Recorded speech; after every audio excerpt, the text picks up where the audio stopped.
Arestado ang 6 na katao matapos maaktuhang gumagamit ng ipinagbabawal na gamot sa umano'y isang drug den sa ikinasang drug by bus operation ng Philippine Drug Enforcement Agency sa Barangay Pantal, Dagupan City, Pangasinan. Ang mga sospek ay residente rin umano ng nasabing barangay.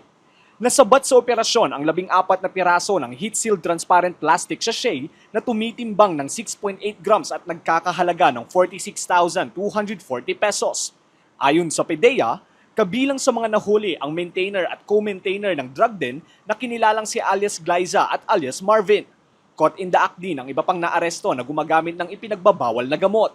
Sa drug den kasi kadalasan naman talaga niyan na naaaktuhang gumagamit. At ito nga ay nagkakasiyahan sila sa isang lugar na kung saan ay naaktuhan na mga gumagamit ng ipinagbabawal na illegal na droga ang mga nahuli doon.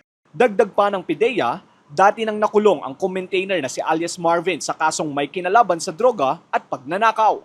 Si alias Marvin na co-maintainer, ito ay nahuli na noong mga nakaraang taon sa kasong pagnanakaw naman, no? Pero nang naaresto ng kapulisan, nakuhanan siya ng illegal drug na nakulong naman at nakalaya at actually nag-undergo din to ng appropriate rehabilitation. Ito naman si Glyza ay maintainer, no, na allegedly ang kanyang supply ng illegal na droga ay may nanggagaling din dito sa mga karapit na barangay, sa mga nagpapakilala lang naman, iba't ibang alias.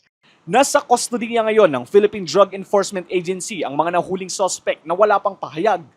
Mahaharap ang mga sospek sa reklamong paglabag sa Republic Act 9165 o ang Comprehensive Dangerous Drugs Act of 2002. Iwasan ang droga, wag na i-patronize itong paggamit ng illegal na droga. Talagang aaksyonan niya ng Philippine Drug Enforcement Agency. Of course, kasama lagi ang ating kaibigan sa kapulisan. Lester Narag, Balitang, Solid North.